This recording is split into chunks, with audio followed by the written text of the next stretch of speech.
دوستو آج کی ویڈیو میں ہم سری لنکا ملک سے متعلق 10 دلچسپ حقائق پر بات کریں گے۔ ہمیشہ کی طرح ہماری یہ کوشش ہے کہ آپ کو اس ویڈیو سے کچھ نیا سیکھنے کو ملے، تو بغیر کسی تمہید کے چلتے ہیں فیکٹ نمبر 1 کی طرف۔ سری لنکا جنوبی ایشیا میں واقع ایک جزیرہ ہے جس کے پڑوسی ممالک میں انڈیا اور مالدیپ شامل ہیں۔ اس ملک کا اکثریتی مذہب بدھ ازم ہے۔ نمبر 2، سری لنکا کا رقبہ 25,330 اسکوائر مائل ہے، جبکہ اس کی آبادی 22 ملین کے قریب ہے۔ اس ملک کی 2 سرکاری زبانیں ہیں جن میں تامل اور سنہالا شامل ہے۔ سری لنکن کرنسی کی بات کی جائے تو اس وقت $1 302 سری لنکن روپے کے برابر ہے، جبکہ پاکستان کے 1 روپے کے بدلے آپ کو تقریباً 1.5 سری لنکن روپے ملیں گے۔ نمبر 4، سری لنکا دنیا میں اپنے سیاحتی مراکز کی وجہ سے مشہور ہے۔ یہاں پر خوبصورت پہاڑ ہیں، برساتی جنگل ہیں اور دل کو لبھانے والے ساحل بھی موجود ہیں۔ کیا آپ سری لنکا جانا چاہتے ہیں؟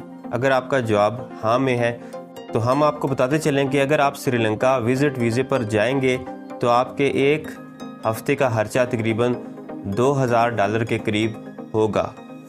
نمبر 5، سری لنکا کے اندر ہی دنیا کا قدیم ترین درخت سری مہا بودھی واقع ہے۔ اس کی عمر تقریباً 2000 سال بتائی جاتی ہے۔ روایات کے مطابق اس درخت کی شاخیں انڈیا میں موجود بودا کے درخت سے حاصل کی گئی تھی۔ یاد رہے کہ بودا کا درخت وہی درخت تھا جس کے نیچے مہاتما بودا نے بیٹھ کر گیان حاصل کیا تھا۔ نمبر 6، آدمز پیک یا آدم کی چوٹی کو سری لنکا کا مقدس ترین پہاڑ سمجھا جاتا ہے۔ اس پہاڑ پر موجود ایک فٹ پرنٹ یا پاؤں کا نشان دنیا کی توجہ کا مرکز بنا ہوا ہے۔ بدھزم کا خیال ہے کہ یہ مہاتما بدھا کے پاؤں کا نشان ہے۔ مسلمان اس کو آدم علیہ السلام کا فٹ پرنٹ مانتے ہیں، جبکہ ہندو اس کو شیوا کا قدم سمجھتے ہیں اور عیسائی اس نشان کو ایس.ٹی. تھامس کی طرف منسوب کرتے ہیں۔ نمبر 7، گوگل ٹرینڈ کی ایک رپورٹ کے مطابق سری لنکا میں گوگل پر سب سے زیادہ سرچ ہونے والا لفظ 3 الفاظ پر مشتمل ہے، SEX یعنی سیکس۔ نمبر 8، دوستو آپ نے لپٹن چائے کا نام تو ضرور سن رکھا ہوگا، تو ہم آپ کو بتاتے چلیں کہ لپٹن نامی چائے کی پتی کی ابتدا بھی سری لنکا سے ہی ہوئی تھی۔ نمبر 9، سری لنکا کو بھی پاکستان کی طرح شدید دہشت گردی کا سامنا رہا ہے۔ حکومت وقت نے 25 سال تک دہشت گرد گروپ تامل ٹائگر سے جنگ کی، جس کے نتیجے میں 80,000 کے قریب لوگوں کا قتل عام ہوا، اور آخرکار 2009 کے اندر سری لنکن حکومت نے اس گروپ کو شکست دے کر ملک میں امن قائم کیا۔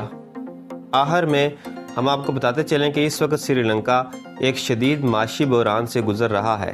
ایک سری لنکن شہری نے انٹرویو کے دوران بتایا کہ میرے گھر میں 3 افراد ہیں اور ہمارا مہینے کا خرچہ 30,000 سری لنکن روپے ہوتا تھا، لیکن اس مہینے یہ خرچہ 90,000 تک پہنچ چکا ہے۔ سری لنکن حکومت کے پاس نہ تو اس وقت دوسرے ممالک سے چیزیں خریدنے کے لیے زر مبادلہ ہے اور نہ ہی اتنے پیسے ہیں کہ یہ اپنا قرضہ ادا کر سکیں۔ اس خراب معاشی صورتحال کی بہت سی وجوہات ہیں، جن میں سے ایک وجہ سری لنکا کے اندر 2019 میں ہونے والے بم دھماکے ہیں۔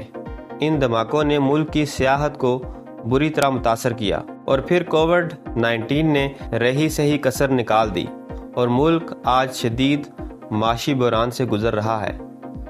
تو دوستو یہ تھی میری آج کی ویڈیو پسند آئے تو چینل کو سبسکرائب کریں۔ ملتے ہیں اگلی ویڈیو میں۔ اللہ حافظ۔